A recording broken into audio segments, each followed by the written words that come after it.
Hey, what's up everybody? This is Nightwing2303 from kicksoncourt.com. Today we have another performance review and it is on the Under Armour spine. So with that being said, let's go ahead and get right into it.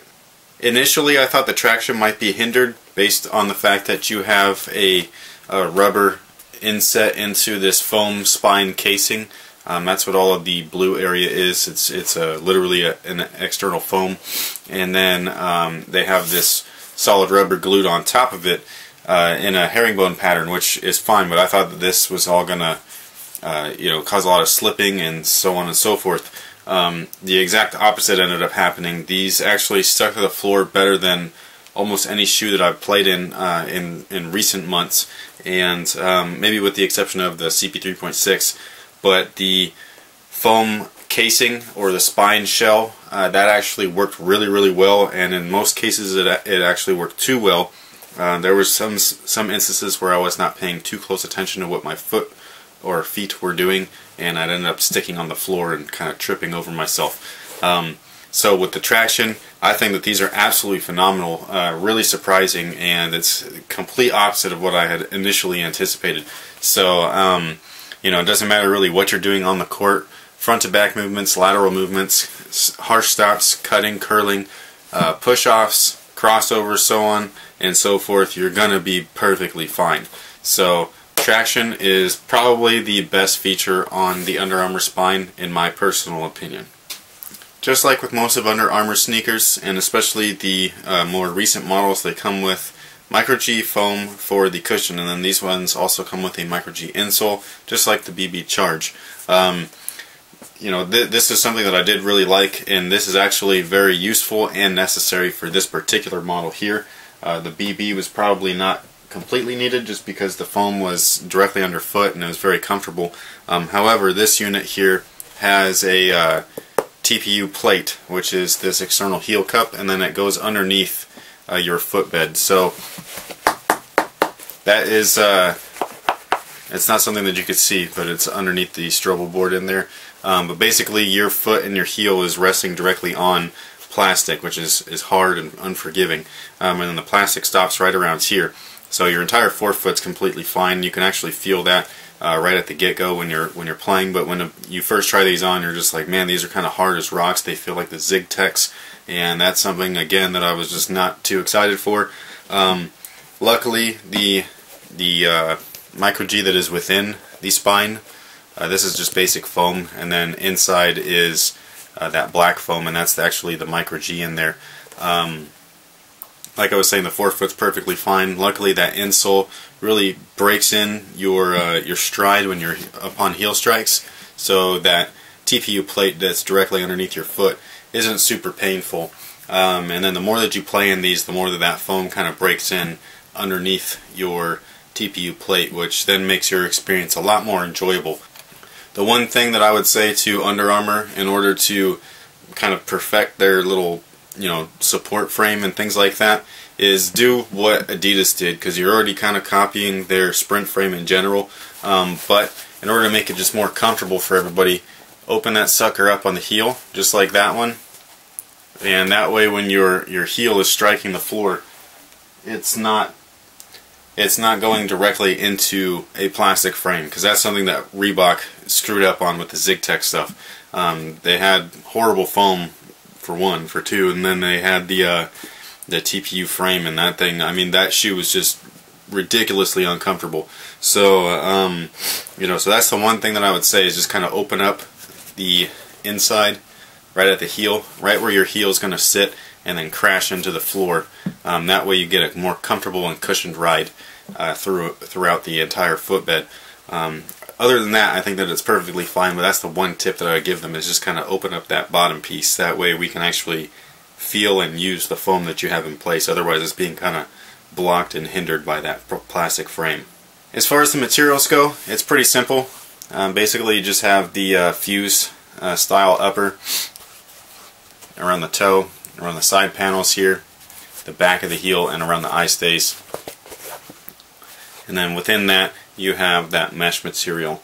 The materials, again, I'm not really impressed by them, but they do work, so I think that's nice. I don't like that they did kind of copy another brand, because I mean we've seen that with Adidas already with their Sprint Web, and then Reebok has recently done it as well. So I would have liked to have seen them do just something different altogether, but for what it is, it does work, and so, you know, performance-wise, I do really like it. The one thing that I would have liked to seen is that mesh material get replaced with the heat gear that was featured in their Charge BB, because that stuff was just wickedly awesome as far as ventilation properties, whereas this one is not, and that's something that we'll talk about later. The fit overall is true to size. I have absolutely no complaints with the fit. The lockdown, everything was perfect. You know, the forefoot was a little bit roomy, but once you start, you know, lacing everything up, you're perfectly locked in and secure. These fuse panels do keep your foot in place, especially these sidewall ones. So the one right here, and then the one right here. So upon lateral movements, your foot's not shifting within the shoe too badly. And in the heel, you actually have these little notches in there, which actually don't do anything. I wish that they did, but they're just too soft, and basically they're like the same density as the rest of the liner. So you know, when everything's laced up, they just kind of just sit there.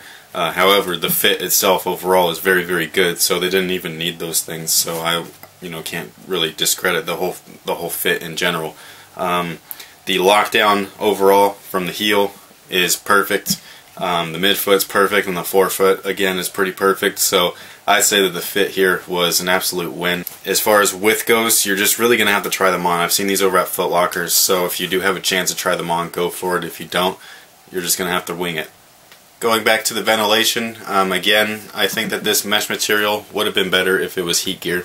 The only area in which it was really ventilated was the tongue, which is very, very minor. I don't even think you're going to be able to see.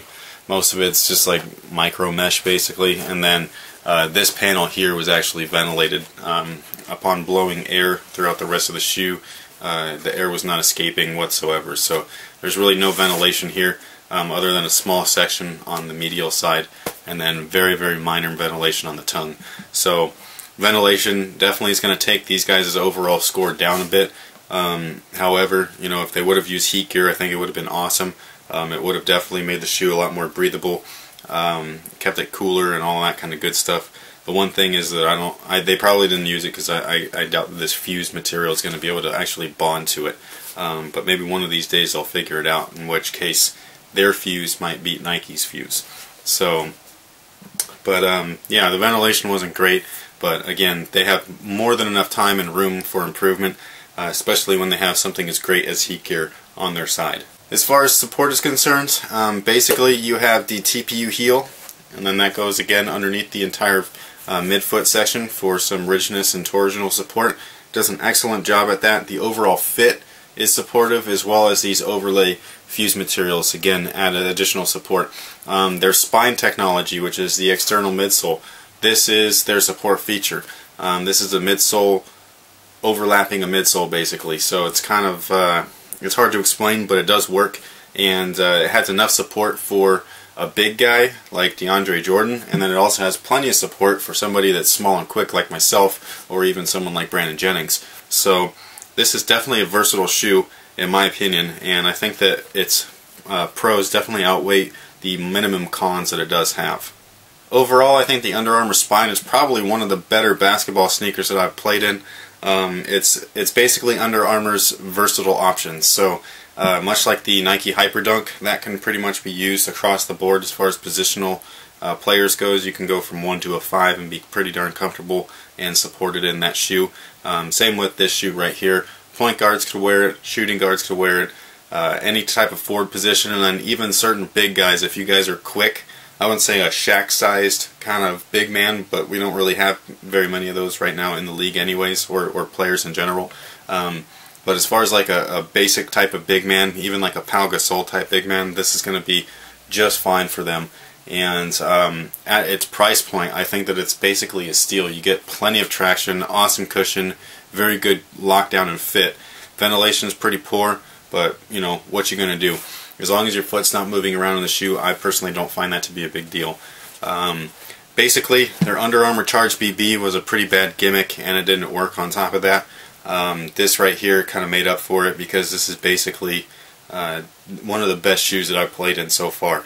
So if you are, any position on the floor, 1 through 4 especially, definitely give these guys a go and check them out. I think they're about $110, and they're available over at Foot Lockers, both in-store and online, eBay, finishline.com, and so on. So as well as Under Armour's website, underarmour.com. So if you want to see more information, especially their performance scores and a written review, you can go to my site, kicksoncourt.com.